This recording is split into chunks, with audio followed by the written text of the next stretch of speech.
فأزيد أسراب الغيوم. அஸ்ஸலாமு அலைக்கும்.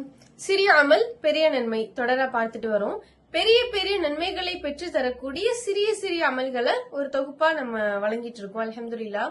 அந்த வகையில இன்னைக்கு நாம பார்க்க போறது தர்மம் அப்படின்ற ஒரு முக்கியமான நம்ம அடிக்கடி பேசிய ஒரு விஷயம். அடிக்கடி பேசிய விஷயத்தை எதுக்கு நம்ம திரும்ப பேசுறோம் அப்படின்னா, இது இன்னும் ஒரு முக்கியமான ஒரு நபிமொழி, நம்மள இன்னும் கொஞ்சம் ஒரு ஆழமா சிந்திக்க வைக்கக்கூடிய ஒரு நபிமொழி. என்னன்னா, திர்மிதியில 594வது நபிமொழியா பதிவாயிருக்கு. உங்களுடைய உறவினருக்கு நீங்க தர்மம் செஞ்சீங்கன்னா உங்களுக்கு 2 நன்மை கிடைக்கும். ஒன்னு தர்மம் செய்த நன்மை, இன்னொன்னு உங்களுடைய உறவை பேணிய நன்மை உங்களுக்கு கிடைக்கும். அப்போ தர்மம் பத்தி நம்ம நிறைய விஷயம் பார்த்திருக்கோம், நிறைய கேள்விப்பட்டிருப்போம் பல இடங்கள்ல. மரணித்ததுக்கு அப்புறமா அந்த மறுமை வாழ்க்கையை பார்த்த ஒரு மனிதன், அதாவது இந்த உலகத்துல சரியான ஒரு வாழ்க்கை முறையை வாழாத ஒரு மனிதன், எல்லாம் திரும்ப எனக்கு ஒரு வாய்ப்பு கூட, நான் இந்த உலகத்துல போய் தர்மம் செஞ்சு நல்லவங்கள ஒருவன் ஆயிட்டு வரேன் அப்படின்னு ஒரு மனிதன் பேசுவான்னு அல்லாஹ் குர்ஆன்ல பதிவிட்டு இருக்கான். அப்ப இன்னும் நீங்க அல்லாஹ்வின் பாதையில் தர்மம் செஞ்சீங்கன்னா அல்லாஹ் அதை ஒரு குதிரை குட்டியை வளர்க்குற மாதிரி வளர்த்து நீங்க தர்மம் செஞ்சது ஒரு பங்கா இருக்கும். அதுக்கான நன்மை நாளுக்கு நாள் வளர்ந்து வளர்ந்து வளர்ந்து அல்லாஹ் இடத்துல மிகப்பெரிய விஷயமா நிக்கும் அப்படின்னு பாத்திருக்கோம். இன்னும் என்னன்னா, ஆயிஷா ரலியல்லாஹு அன்ஹா ரசூல்லா கிட்ட சொல்றாங்க, என்ன நடந்திருக்குன்னா, ஒரு ஆடை அறுத்து சதக்கா பண்ணிருக்காங்க. அப்போ அவங்களுக்குன்னு ஒரு குறிப்பிட்ட அளவுகளை வச்சுட்டு ரசூல்லா இந்த மாதிரி இதெல்லாம் கொடுத்தாச்சு, இது நமக்குரியது அப்படின்னு சொல்லிட்டு அவங்க வீட்டுல இருக்கிற அளவா காட்டுறாங்க. அப்ப ரசூல்லா சொன்னாங்களா, ஆயிஷாவே, நம்ம வெளியே மத்தவங்களுக்கு கொடுத்துருக்கோம்ல, அதுதான் நமக்குரியது, அதுதான் நாளைக்கு மறுமையில நமக்காக பேசும், அதுதான் நன்மை அப்படின்னு சொன்னாங்க. இப்ப எவ்வளவு அழகா தர்மத்தை பத்தி நம்முடைய மார்க்கம் நிறைய இடங்கள்ல நிறைய விதமா நமக்கு பேசி ஆர்வம் ஊட்டிருக்கு. அந்த வகையில இந்த ஹதீஸ் என்ன சொல்லுது அப்படின்னா, நீங்க உங்களுடைய உறவினருக்கு தர்மம் செஞ்சீங்கன்னா 2 நன்மை. அப்போ நம்ம கொடுக்கறோம், அது கொடுக்கக்கூடிய ஆள் நம்மளுடைய உறவினரா இருந்துட்டால் டபுள் நன்மை நமக்கு கிடைக்குமா. இப்ப ஏன் அப்படின்னா, இப்ப அல்லாஹ் நம்ம கிட்ட, இல்லப்பா நீங்க நிறைய தர்மம் செய்யுங்க, ஆனா உங்களுடைய உறவுகளுக்கு முதல்ல செய்யுங்கன்னு சாதாரணமா சொன்னாலே இது போதுமானது. அல்லாஹ் சொன்னா நம்ம கேட்போம்ல, கேட்கணும்ல.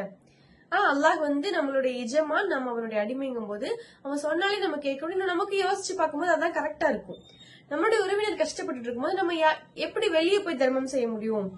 வெளியே செய்யணும்னு ஆசை இருந்தாலும் இவங்கள முதல்ல பூர்த்தி பண்ணிட்டு வெளியே போகலாம் அப்படின்றது காமனா நம்ம யோசிக்கிற முக்கியமான ஒரு விஷயம்தான். ஆனாலும் மனிதர்கள் இன்னைக்கு செய்யறது இல்ல. நிறைய பேரு ஷைத்தான் செய்ய விட மாட்டான் அப்படின்றதுக்காகவே அல்லாஹ் நம்மள, உங்களுக்கு கொஞ்சம் சிரமமா தான் இருக்கும், ஆனாலும் நீங்க செய்யணும்ன்றதுக்காக தான் 2 நன்மை கொடுத்திருக்கான். இல்லன்னா அல்லாஹ் ஏன் நம்மள இப்படி சொல்ல போறான்? நார்மலா நம்ம செஞ்சிருவோம்னா அல்லாஹ் நம்மள செய்யுங்கன்னு சொல்லிட்டு பண்ணல. நம்ம பல மனிதர்கள் அதை செய்ய மாட்டீங்க, அதனாலதான் உங்களுக்கு இரட்டிப்பு நன்மைன்னு சொல்லி நான் உங்களுக்கு ஆர்வம் மூடுறேன் அப்படின்னு அல்லாஹ் சொல்றான். ஏன்னா அந்த உறவுகளுக்கு மத்தியில ஏதாவது ஒரு கசப்புகள் வரும்போது, ஏதாவது ஒரு மனஸ்தாபம் வரும்போது அந்த தர்மம் உடனே ஸ்டாப் பண்ணப்பட்டுரும். இல்லைன்னா வேற ஏதாவது வார்த்தைகளை விடக்கூடிய சூழலை நம்ம நிறைய பாக்குறோம். நான் கொடுக்காமலாம் இவங்க இவ்வளவு பெருசா வளர்ந்துட்டாங்க, நான் தான் இவங்களுக்கு எல்லாமே பார்த்து பார்த்து செஞ்சிருக்கேன் அப்படின்ற வார்த்தைகளா இருக்கட்டும். இல்ல ஓகே இனிமேல் போதும், நமக்கு கொடுக்க வசதி இருந்தாலும் இதுக்கு மேல நான் உங்களுக்கு எதுவுமே கொடுக்க மாட்டேன், செய்ய மாட்டேன், இப்படிப்பட்ட வார்த்தைகளா இருக்கட்டும் நிறைய இருக்கு. அதாவது நம்மளுடைய நபி ஸல்லல்லாஹு அலைஹி வஸல்லம் அவங்களுடைய தோழர், உண்மை தோழர் அபூபக்கர் ரலியல்லாஹு அன்ஹு தவறுதலா இந்த மாதிரி ஒரு யோசனைக்கு வந்துட்டாங்க. நம்ம எல்லாருக்குமே தெரிஞ்ச ஒரு விஷயம், ஆயிஷா ரலியல்லாஹு அன்ஹா, அபூபக்கர் ரலியல்லாஹு அன்ஹுடைய மகள், ரசூலுல்லாஹ்வுடைய மனைவி, அவங்க மேல ஒரு அவதூறு செய்தி, அது கற்பு சம்பந்தப்பட்ட ஒரு அவதூறு செய்தி பரப்பிட்டாங்க.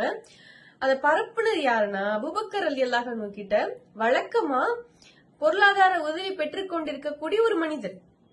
சும்மா எப்பவோ கொடுக்கறது இல்ல, ரெகுலரா அவருக்கு பொருளாதார உதவி அபூபக்கர் ரலியல்லாஹு அன்ஹு பண்ணுவாங்களாம்.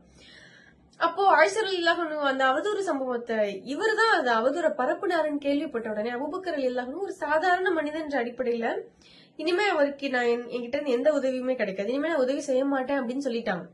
அல்லாஹ் இம்மீடியட்டா உடனே சடனா இறைவசனத்தை ரசூலுல்லாஹ்க்கு இறக்குறான்.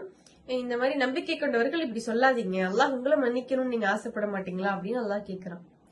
அப்போ நமக்கு ஒருவேளை கஷ்டமாவே இருந்தாலும் சிரமமாவே இருந்தாலும் முதல்ல உறவுகளை சரி செஞ்சுட்டு தான் அடுத்து நம்ம வெளியே போகணும். இன்னைக்கு நிறைய பேர் பாக்குறோம்ல, உறவுகள் ரொம்ப கஷ்டப்பட்டுட்டு இருப்பாங்க, அவங்களுடைய நெருங்கிய உறவினரா இருக்கலாம், இல்ல கொஞ்சம் ரத்த உறவுகளா இருக்கும் முக்கியமா, அதுக்கப்புறம் கொஞ்சம் நெருங்கிய உறவினர்கள்.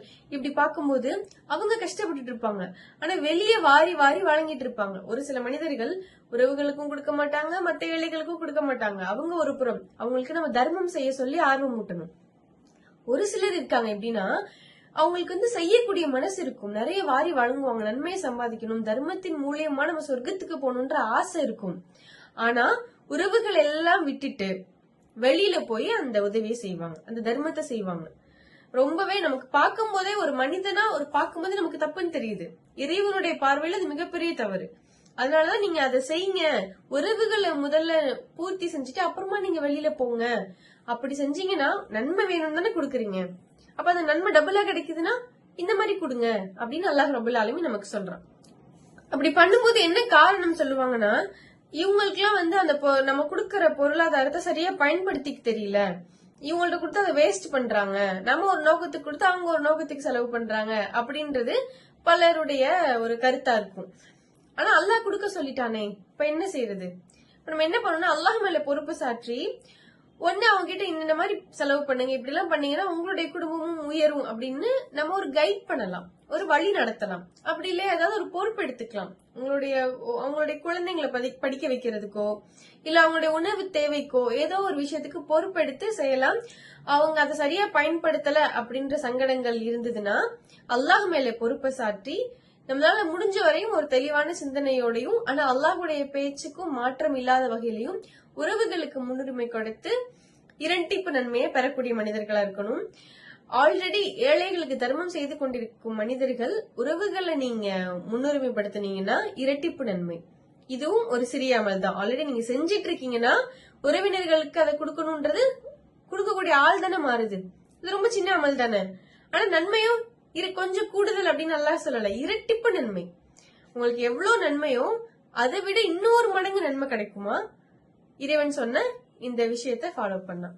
இப்ப இன்ஷா அல்லாஹ் தர்மம் செய்யக்கூடிய நபர்கள், வெளியில அதிகமா தர்மம் செய்யக்கூடிய நபர்கள் முக்கியமா